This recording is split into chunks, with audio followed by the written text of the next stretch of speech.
What in the world is wrong with these parents? These people are freaks. I think traumatizing children is hilarious. I don't know. Yeah, you're going to come out and try to say someone lifting a thread of hair off of someone's head is inappropriate. No, I know. I know there's a blatant contradiction in my stance here. Believe me, I'm not unaware of my own self-contradiction. Dude, people take that video. So hopefully one of the parents there got killed because they should have been. I want to buy a Grinch suit so bad to do that to my nieces and nephews now. You'll be swimming with the fishes. You don't think that's entertaining at all? You don't think that's funny to watch children? No, that's really screwed up. It's traumatizing, right? It's really screwed up. People handle that. It's like either you find that hilarious or you really think that's evil and you should never do something like that. So man. This is our last show pretty much. So okay, so here's the deal. Friday, I am interviewing Catholic Unscripted. So I have Gavin, Catherine, and Mark coming on. Rob's going to probably be too busy. He's going to try and pop in, but he probably will be too busy.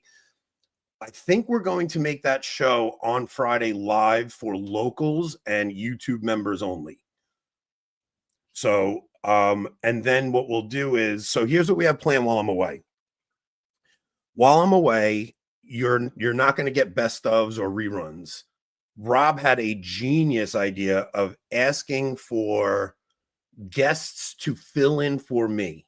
Guest hosts, as in they come on, do the show on the topic they want to do, and Rob acts as Catholic Genie or the producer of the show. He'll play any clips they want to play. Nick will be here to bounce ideas off of. So the first one you guys have up is Tuesday. Go off in an hour, and while Anthony's a problem, I got plenty of material. So Tuesday, you guys have Michael Hitchborn coming on to discuss if dragons are real. Yeah. So that's the Tuesday show. Rob's excited for that one. I'm excited for that one. Then Thursday. I don't know what this means. Well, I think people can grab those gifted memberships if you want to watch the live show on Friday, right? Well, I mean, we got 1, 2, 3. Yeah. My mom. He gave a membership to my wife. Oh, very cool. Not really. Grover, she could just come in the room and watch. And she has a locals membership. Yeah. So Tuesday is Michael Hitchborn. Then Thursday, we couldn't line a guest up for. So what we're thinking is that's when we'll release the Catholic Unscripted interview for the public. So those Believe it or not everyone wants to be involved with this show. No, I actually had a few people that wanted to, but they couldn't work it out with their schedules. So Joe McLean was going to do it, but he's going to be away that day. So then the following week on December 10th, you have Mike Pantile coming on. Yep. And then Thursday the 12th, you have Keith. Keith Nestor is going to be a fun one too. Keith Nestor coming on. And Keith Nestor and Nick are probably going to get into some tension. Watch Keith come and do a whole episode on Medjugorje. Oh, Medjugorje and charismatic, the charismatic renewal. So you guys do have good material coming, and you get a little break from Anthony's big mouth. So that's the plan while I'm away. Also, while I'm away, if Patrick and I see a good opportunity, maybe him and I'll jump on and do a live stream midday, something like that. So that's the plan going for the next 2 weeks. I will want to check in with everybody. Like, I'm not going to just want to disappear for 2 weeks. So, and then I guess what if we want you to disappear totally? You need a break from me. I don't blame you. You know what? I've never actually reached out to Elliot Hulse. That's not a bad idea. I mean, I know plenty of people that know him. I've never interacted with them. Yeah, we thought bringing back. I mean, Hitchcock's always a hit on our channel. And Paul. Yeah, Paul. You're awful, Paul. So Kennedy was supposed to come on the 12th, but Kennedy has a deadline for his book. So Kennedy has 2 books coming out. One is on the charismatic renewal, Mm-hmm. and the other is on modernism. So he has 2 books coming out. His deadline is December 8th. So he told me he could do it the 12th, but he was like, I'm not 100% sure. So I had to book Keith Nestor just to guarantee that we'd have somebody be able to slip in. So when I get back, we'll try and get Kennedy on. Maybe we'll do our year in review with Kennedy, and maybe Gaspers. Gaspers or Stein, or like we like to do our year in review show with like the main news guys. So that tends to be I've thought about like inviting them both and not telling each other, but that would not You'd be okay in one's graces and the other not so much. Yeah. No, I don't want to burn any bridges. I love both those guys. So all right. So now to the topic at hand. Could get Brent Torn on. I have Brent. I have Trent coming on. Trent is coming on. Trent popped in the comments of our last critique of him. So I reached out to Trent and he said he's got a couple things going on right now, but after I get back from Italy, he said he'll come on. I like Trent. I think a lot of the things that he's done lately have been pretty like straw man arguments, but I like that Trent will have a conversation about things. He knows he's not going to come on the show and get attacked. It's not going to, it's not going to be like that. But I would like to hold his feet to the fire a little bit on the angle he's been taking. So we'll see how that goes. Now to the topic at hand. Okay, so earlier in the week, The Pillar released over the weekend. It was over the weekend. The Pillar releases a story about Father Carlos Martins and an incident that he had at an event he was doing. He was showing the relics of St. Jude. And he was, the way The Pillar released the story originally was very ambiguous and made it sound like some shenanigans could have gone on with a minor. At the very least, they should have known that's what those phrases would insinuate in the modern culture. Well, the funny thing is, I actually thought the way they worded it was very intentional to let you know it wasn't of a sexual nature. What's this one? So here's a donation from Canada. Put 25% tariffs on us. We're already broke. Don't put 25%. Don't put 20%. You're right. 40. What people have to my phrase, but what people have to realize what Trump is doing with tariffs, he's not actually going to put the tariffs on. He's using it as the big ask. So he tells Mexico, we're going to put a 25% tariff on you. And then Mexico comes and says, we're going to stop the caravans. Don't worry about it. And then you don't have to tariff them. You say the same thing to Mexico and you get the deal you want. It's not like, and we're not really worried about like the economic impact of imports from Mexico and Canada. We're worried about the economic import of, impacts of imports from China. Yeah. And China, we're going to, I'm going to wait to judge the Trump presidency when he takes office. I'm actually like, Mrs. C, he is absolutely the only one that believes that. Believes what? What you were saying about how the Pillar worded things. Yeah, maybe. But I thought they worded it very carefully legally so that they didn't say inappropriate contact. They said inappropriate conduct, I think was the word they used, or maybe you can find the original article. So either way, so they come out with that. And a lot of people rush to his defense, right? But here's the thing, like, why did they come out with it at all? Without waiting. Like the statements from the parish did not mention the name of the priest one bit. It took them 24 hours for more facts to come out. We're in an age where everybody wants to have the scoop, right? Everybody, but they're supposedly Catholic. They're supposedly supposed to be better. Still a news outlet. I mean, we do the same thing sometimes. We want to you want to be the first show to discuss a topic. Yeah. I will say this. I had a different title in mind, and Rob said no. If we do that, we're no better than the Pillar. So we do check each other, right? Mm-hmm. There are times where we try, right? My original title was a little bit too much, and Rob said no, let's not do that. Then we're because we could definitely criticize the Pillar in this, for sure, the way they handled this, right? Now your initial instinct was the Pillar is completely out of line. this guy did nothing wrong. That was your initial take once you saw the facts come out. Like you were seeing that way in the text yesterday. No, when you say the facts, like about what supposedly actually took place to that point, right? So then the lawyer releases a letter.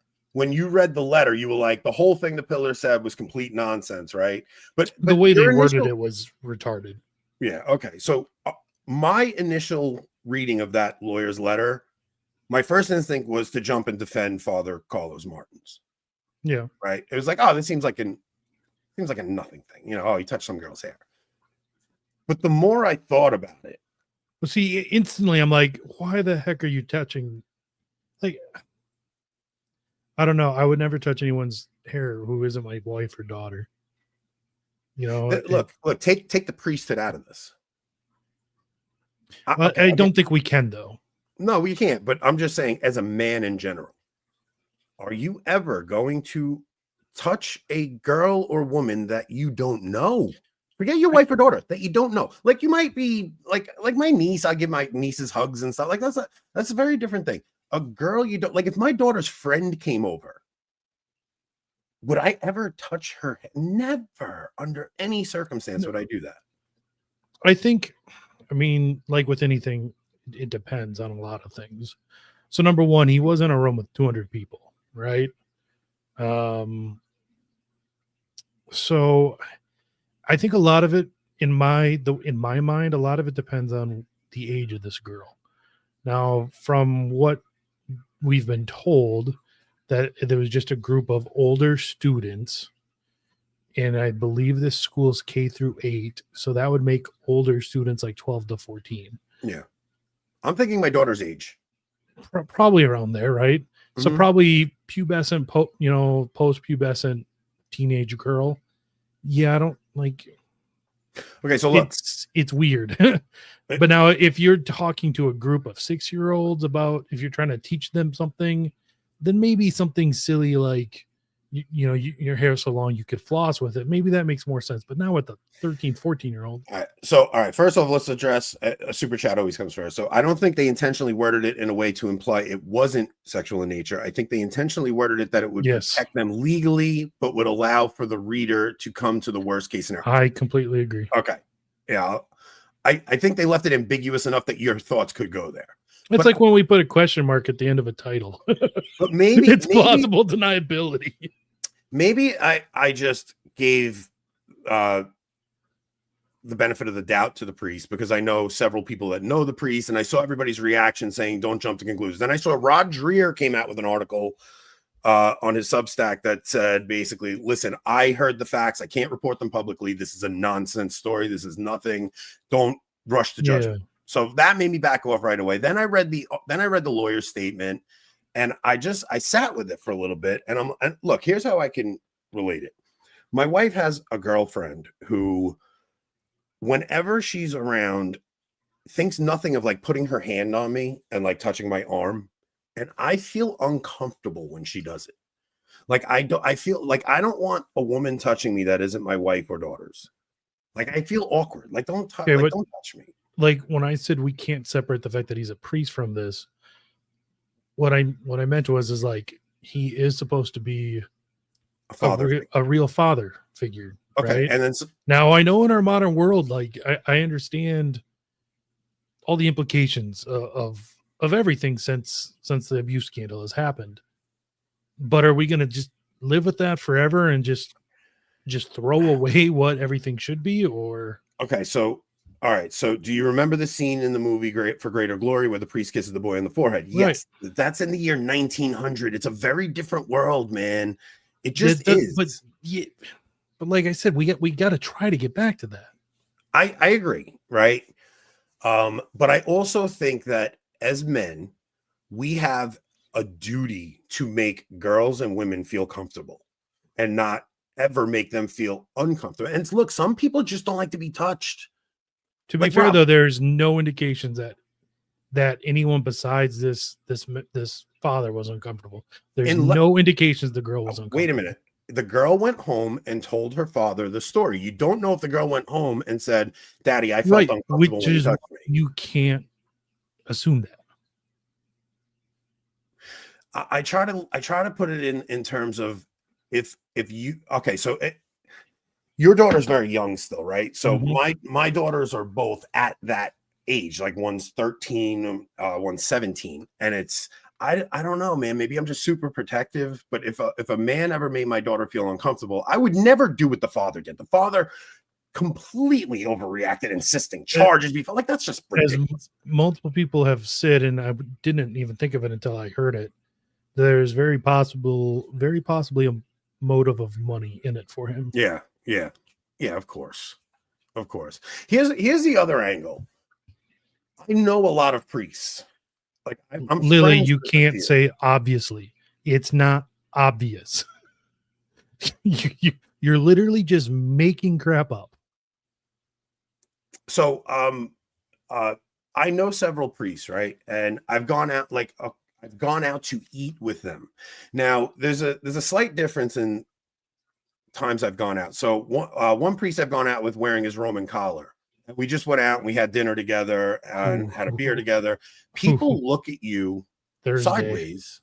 JD Flynn just deleted a reply under one of my tweets when someone asked why Ed Condon's former boss, Cardinal World, didn't get this. It's like, yeah, no, I'm not defending JD Flynn in any way whatsoever. I think the way they reported it is awful. And I don't even think Father Martin's motives were anything off. I think he was just trying to build a rapport with the kids. Yeah. Like I really do think he had this innocent moment, but I think that as a priest, you need to be more self-aware of the situation we're in these days. That's all. It's one of those things where if you're a priest, you always have to be cautious because of the post. We're in a post spotlight church. We're in a post Me Too world. Like there's times where you see celebrities. I know Keanu Reeves, when he takes pictures with people, with women especially, his hands are always in front of him. He never puts his arm around the girl. Like there's always going to be accusations. I think that we have to just be way more aware of the world that we're in. There was another super chat that we missed. That was.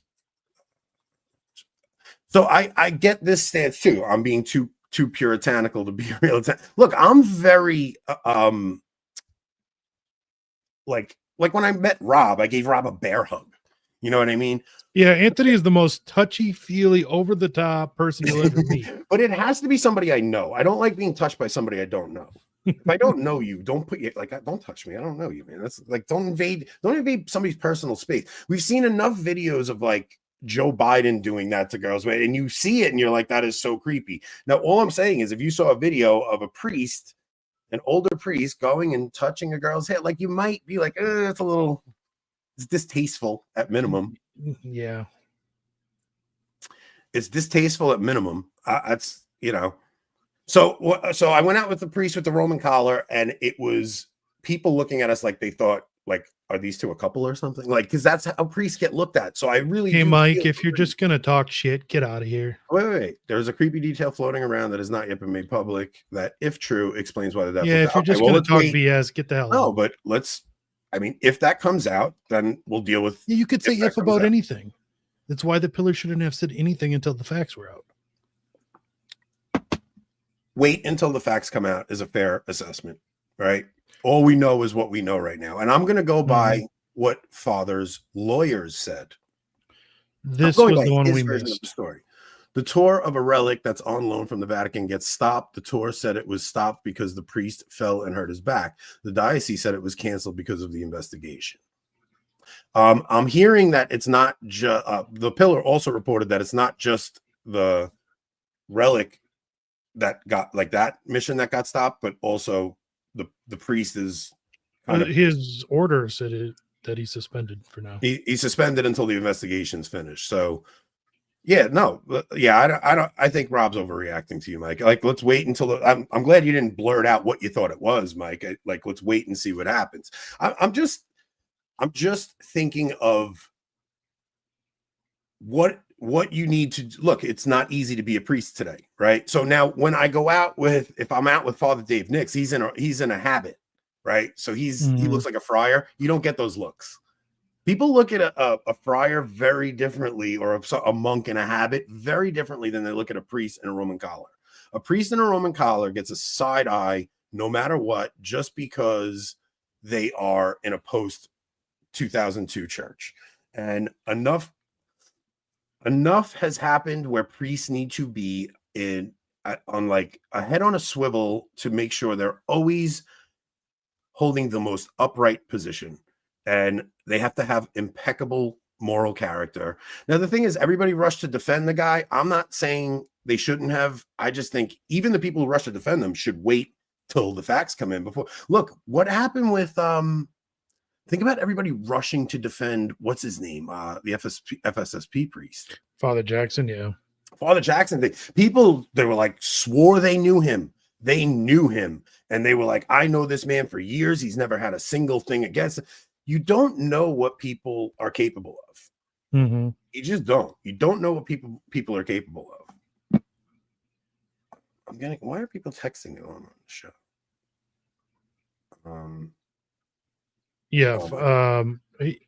His orders suspended his priestly faculties for the moment. Now the other, or not his faculties, but yeah. The other thing is, there's always the public priest angle. Like, it's a dangerous thing to be a public priest, right?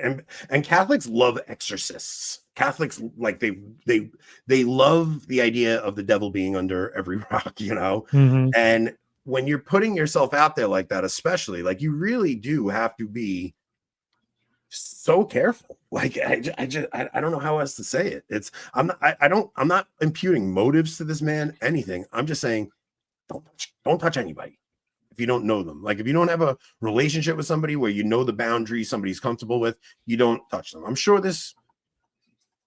I mean, my heart goes out to priests, man. It ain't easy being a priest in today's day and age. It's not like it was at the time of For Greater Glory, where a priest really was seen as this father figure and people would leave their kids with them. There's just been too much that has happened over the past 60, 70 years that they don't get the benefit of the doubt anymore.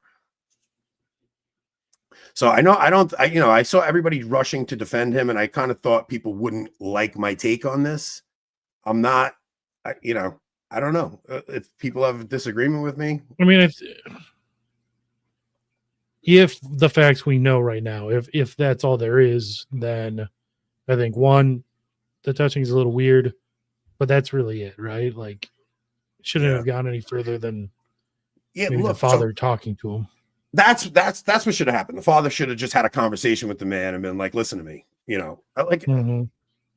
if somebody did something like that to my daughter, I wouldn't file charges. I would get in touch with the guy and say, listen, this made my daughter feel uncomfortable. These are boundaries that I expect you not to cross.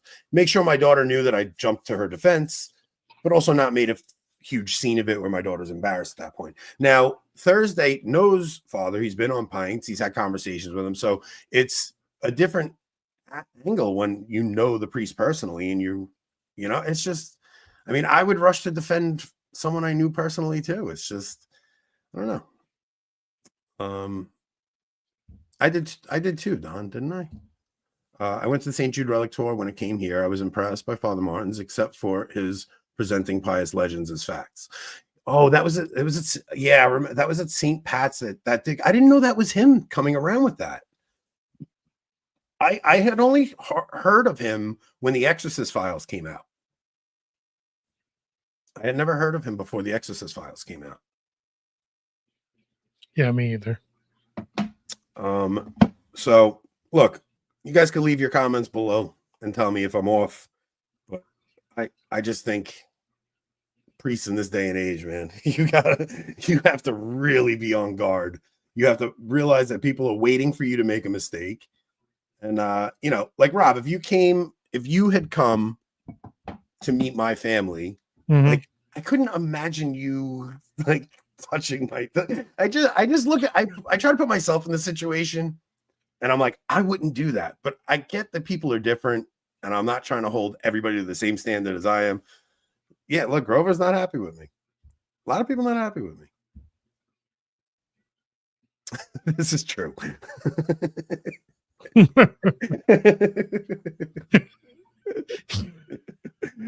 Oh my god. Yeah, I can't put myself in this position because I'm not a priest. I really do have empathy for guys in that situation. So we got a couple other stories we could touch on tonight too. Kamala Harris put out a new statement, but then did you see the NCR article? I saw the tweet that had everyone up in arms. Bring up the tweet and read the community notes. It's amazing. So NCR, National Catholic Reporter, comes out and says there is no perfect way of selecting bishops. Even Jesus got it wrong 1 out of 12 times. But the laity should have a greater voice in the process, says Father Tom Reese. How insane to make this statement, Jesus got it wrong. So community notes for the win. Jesus Christ didn't make any mistake by choosing the 12 apostles. The betrayal of Judas Iscariot was a fulfillment of scripture, as Jesus himself and the scriptures said in John 13:18, John 17:12, Psalm 41:10, Matthew 26:24, Acts 1:16, John 6:70 and 71, and the entire story of Joseph being sold into slavery by his brothers, the Old Testament.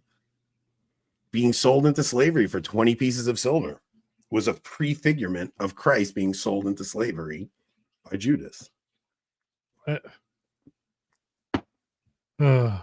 understand people think I'm wrong. That's Grover. Who cares what Grover thinks? But I really do just expect a lot from anybody in that position, right? Not just priests, but any man that's like, if me and you go, okay, so like I went to a lot of hypotheticals tonight. I went to the Catholic Identity Conference. Like, I'm not going to ever put myself in a situation where somebody could think I did something inappropriate. Like, you just, I don't know. Men have a moral duty to. You do a lot of things people think are inappropriate. It's inappropriate, not with not with the opposite sex, and not. You went into a bar and yelled, "Where are the prots at?" That's not inappropriate. It's about time. That's fair. It's about time we had that battle. That's fair. You're absolutely right. The Billy Graham rule, 100%. I don't think too highly of myself. I do think men in general should hold themselves to a very high standard. That's all I'm saying. I do think there's a lot of this involved though too, throughout the world. And not just that. This is one of those stories where I could. This is one of those stories where I could take either side of the argument, right? That like it's one of those stories where I could take the other side of the argument and say he did nothing wrong. Like, I get it's not one of those things where I think everybody that thinks the other side is wrong. Like, I get the other side of the argument completely. It's a valid thing to say. Like, everybody's just so hypersensitive. Like, the guy touched her hair. It's not a big deal. It's really, I get that argument completely. I just see it from a little bit, like, what was your initial thoughts when you saw it? I told you that it definitely, like, after reading the Pillar article, right, it was either going to be one of two ways in my mind. Absolutely nothing happened, and it was all just a lie, or the worst happened, which was what I thought was implied in the article. At no point did I think it was going to be more like this weird middle ground, which it's not really a middle ground because nothing wrong happened, like you said, it can be seen potentially as inappropriate or too far or just imprudent. I think we can all agree that the Pillar was way off in reporting the story the way they did. I think that's one thing everybody seems to agree on. Like, they didn't have the information they needed, or in that's like my charitable reading of it is they didn't have the info and published a story too soon. Yeah, because if they did have the info and published it that way, oh wow. So remember that the lawyer letter is the best case interpretation of Father's story, even if it portrays him in a less than ideal light. Okay, yeah, that's his version of events, and you're going to give your version of events in a thing, Yeah, and I have since seen the so-called rumor. It would make it way more weird, but still not file charges. Not wrong. Still not file charges stuff. Right. Yeah, exactly. All right. Well, let's see. What else are we going to cover tonight? Do we want to go over the new woman bishop in Belgium? Yeah, what was that about? So Germany or Belgium? Oh my gosh. You're going over to Europe next week and you don't know where these countries are. I don't know where these countries are, man. I know Italy isn't real. That's all I know. I'm going to a fake country in a couple days. Dude, I'm very anxious about going. Very anxious about going. We're leaving our kids home. Oh, hey, this is a good point. So that fall that they said canceled it originally, he did break ribs, and maybe he was just high on pain meds. Yeah, that'll affect your judgment. Yeah. Yeah. So can we finally talk about the elephant in the room? Anthony wasn't going to get his wife a Christmas present. I'm taking this broad to Italy.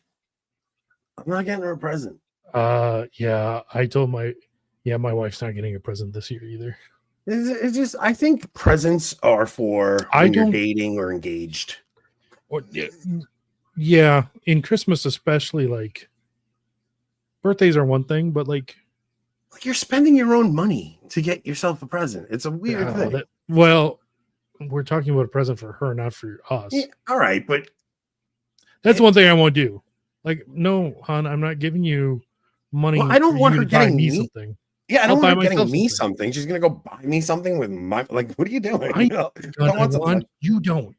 Yeah, if I want something, I'll get it. Oh yeah, Belgian priest or Belgian. I told you guys I'm terrible about gifts. My wife's birthday and Valentine's Day are a day apart. So her present is going to Italy with you during the season of Advent. My brother in Christ, this is just a grave penance for her. Listen, this is every gift she gets, though. So every gift that I get her ends up being a trip somewhere. And it's like somewhere we both go. And it's always for her birthday and Valentine's Day. It's a combo present. So they're a day apart. So I never get her like a Valentine's Day present and a birthday present. It's like, we're going to Maine or we're going to Vermont to go snowboarding. And she's like, oh, joy. We're going someplace. You're going to be stuck with me for a whole weekend with no internet access. But the thing is, anytime I book one of those trips, she drags me on some ridiculous excursion I have no desire to do. And she'll make me go hiking. Let's go antiquing. Yeah, something like that. They really forgot.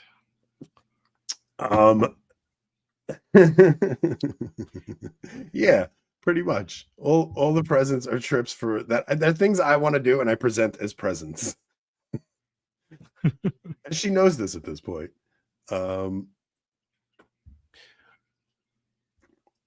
right, so let's do the Belgian. Yeah, so this morning when I woke up, I had a notification on Twitter from a mutual in France. I don't know if he's in France. I know he's French. How do you pronounce his name? Chime? I don't know, to be honest. Chime? It feels weird because he's been a mutual forever. I've enjoyed following him and interacting with him. But I would think it's Chime, Cime. Chime would be pronounced. But that would be an Italian pronunciation. I don't know. So what did he send over? So he tagged me in a post where he had this announcement from a diocese in Belgium, where they've appointed what they call an episcopal delegate, and the appointment is a woman, and they're going to say her name in the Eucharistic prayer next to the bishops. And there's a lot of other things. So he kind of gave me the document is in French, so I ran it through Google Translate so we could try to read through it. It's not great. You have to remember that. But he did tell me at least the main points in English. So I don't know if we want to read this or not. Can you see it? It's just they're just nuts in Europe. They're absolutely nuts. They're saying Cine. Cine would be the name. Cine. So I want to hear. Wait, real quick. I want to hear why you lost respect for us tonight. Who? Like what position what position should somebody take in this? Like, I thought we handled this actually pretty, like pretty moderately. Like my initial thoughts, I was like, "What the hell is this priest doing?" Was my initial reaction to it. Like, what are you doing? Don't you have like a sense of the moment and culture we're in? And then I kind of backed off it a little, and yeah, you're never gonna make everybody happy, but I mean, if what happened is what happened, none of us should even know anything about it. We shouldn't have even heard about it, right? I don't think so. Oh wait, somebody asked something off topic, right? Yeah, this is we're kind of just winging it tonight. We don't have. Do we Nicholas ship to Australia for the t-shirts? I'm not sure. You'd have to go to the merch store. I know there is a separate merch store for Europe. I don't know which would be better to ship out of. I would just go to the merch store, put something in the cart, try to check out, see what happens. Everybody wants the Mary shirt, right? The "Have you accepted Mary as your personal mother and intercessor?" But I just made Rob send me the Yeti cup, the Yeti coffee mug, because I'll use that for work, and that's something that I'll get a ton of use out of. Okay, so this looked interesting. This looked really interesting. So are either one of you familiar with the Martin Scorsese Presents The Saints that's on Fox Nation? I was thinking about getting Fox Nation just to watch this, but it's Martin Scorsese. And you know there's going to be I forget exactly what I heard, but I heard from someone like one or two things that instant were like, no. I'll tell you right now what it's going to be. It's first off, it's Joan of Arc, right? So it's going to be some feminist angle. And then it's St. Maximilian Kolbe. So you're going to have some anti-Semitism angle. Oh, no way. Jimmy Martin is giving notes at the end of every episode. That's what I mean. It's a Martin Scorsese thing. So you know he's got this twisted. It just sucks that because he's so good at directing and he actually makes quality stuff. Like that other movie he did. What's the one about the Japanese? Silence. The first 80% of that movie is the greatest Catholic movie of all time, and the last 20% of it is the worst Catholic movie of all time. Like the way it was directed, the story, everything was so amazing up until the ending. He just blew it for the ending. And I get that he was following the book, but he could have made that such a heroic story of a saint. We should get you 2 or 3 shirts so that can be all you wear in Italy. And when anyone wants to buy one, just send them to our site. It would have been a good idea. I don't think we could get them quick enough, but that would have been a good idea. It is hard being a priest. For proof, listen to Jesse Romero, Jesus 911, episode 5, June 2024, and hear what the bishops do to priests. Clockwork Orange stuff. On a cheerier note, look up the conversion story of Obi-Wan Kenobi. Like Alec Guinness. Alec Guinness, the original actor. The original Obi-Wan. He played, I forget what movie he was in, but he played a priest and he got so much. Is this the actual Vosh? Is that Vosh? I have no idea. I have not heard about the Antioch Declaration. Is that Vosh? Like the Vosh? Doubtful. Yes, you did, Margot. Thank you. Like you literally did.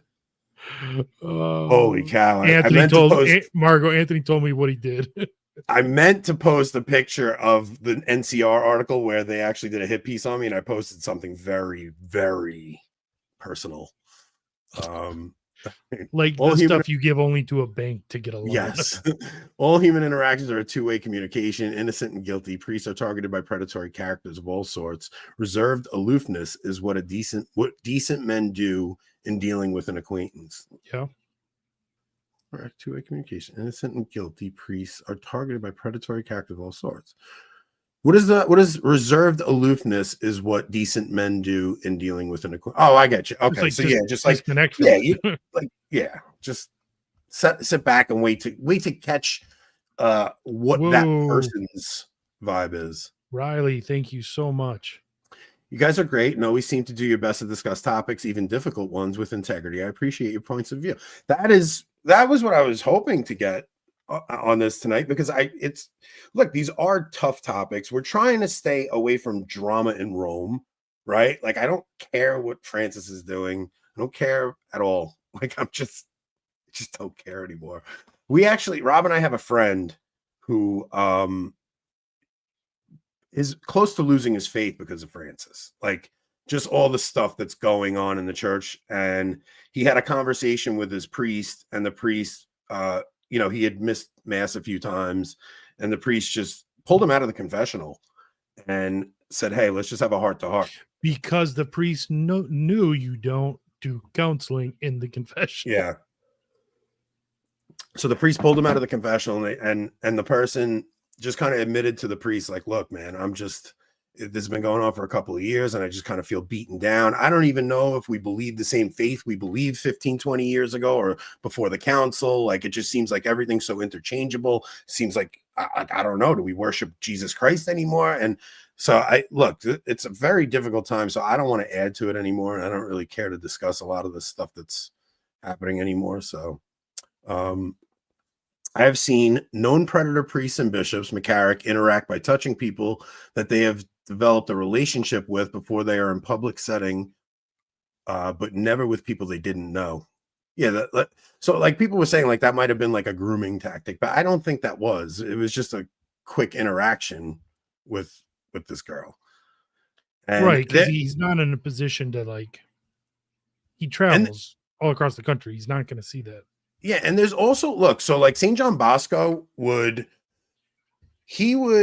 because this was before the gay priest thing was a thing, and he would interact with boys and he would pat boys on the head and things like that, but those priests would never come in contact with a girl like that, because just the looks of a man and a girl, always that tension that's between the sexes would always look inappropriate.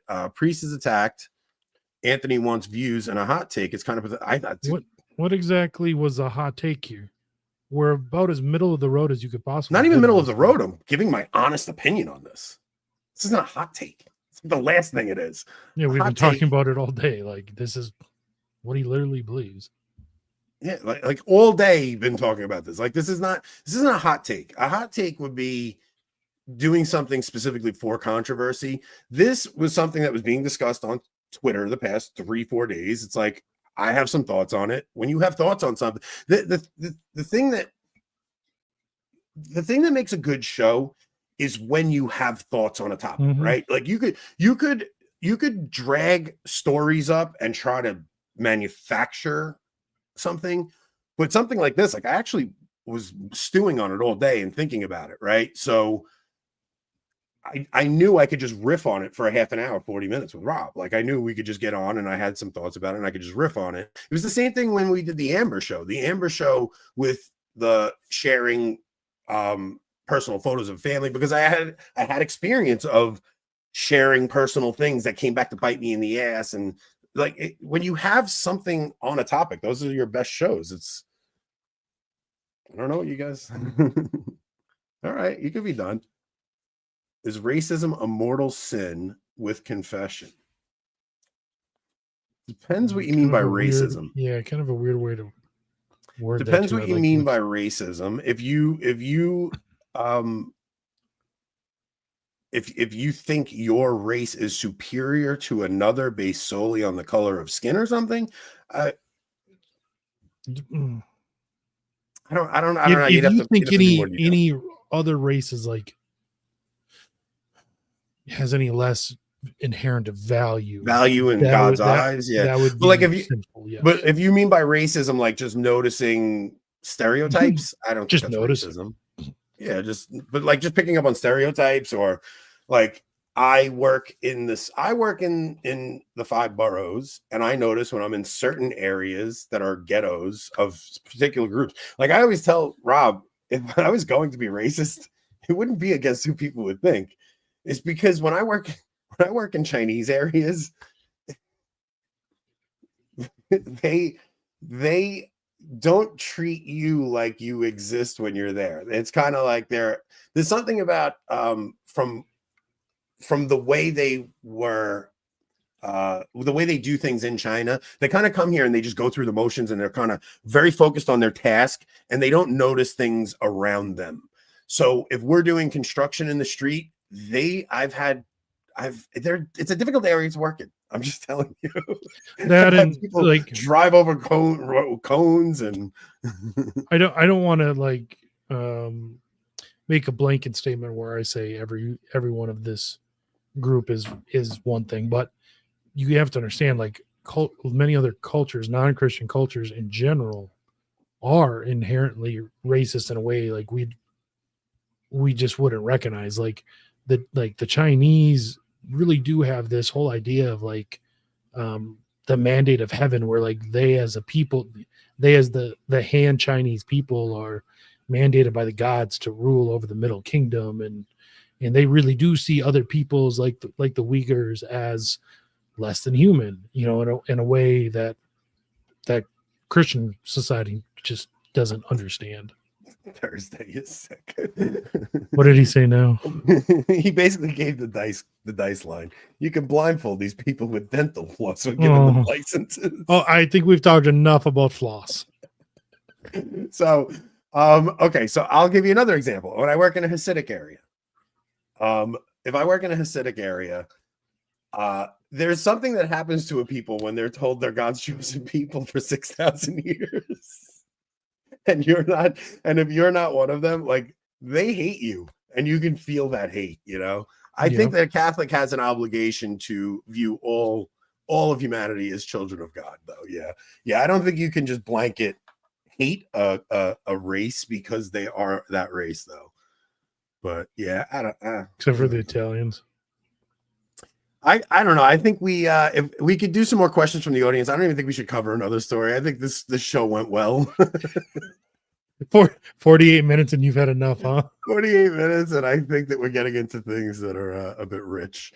Well, Sean. No, they're not. They're not children of God. They are created. You did say God's that. Image. You did. I did. I say misspoke. that. I actually hate when people say that. No, if you are not baptized, you're not a child of God. You are created in God's image and likeness. You have inherent dignity because of that. You are not a child of God. You receive divine adoption at baptism. So can we view non-Christians as infidels? Don't. I'm not answering that, Grover. So the Muslims are infidels. This is a good one. My favorite race is the Indy 500. Depends what you mean by non-Christians. Muslims would be infidels. Pagans are pagans. Atheists are atheists. Non-baptized, children of wrath. I like that. Yeah, stream is falling off a cliff. We're gonna wrap this one up early tonight, guys. I have a lot of things to get ready for with Italy. I'm very anxious about that trip, leaving the kids home, and I have to do a lot of things still. I have to get my whole house decorated so that I don't leave the kids during Advent without decorations up. I have a family member staying at my house with them. Everyone here is listening expressly because you want to hear Anthony and Rob's or Nick's insights on a topic of the day. Don't then get mad when they express their thoughts. That's a very good point, right? Like, why do you tune in if it's a hot take? I don't know. It's the point of listening to shows like this. And plus, we try to incorporate you guys and I let you guys challenge me anytime you disagree with me. I don't know. It's not like you literally challenged us to challenge you today. I am running away from your question. I'm not answering. There's some things I won't answer on Twitter. I mean, no matter how much you pay us, Grover. No, not on YouTube. I ignore your super chats.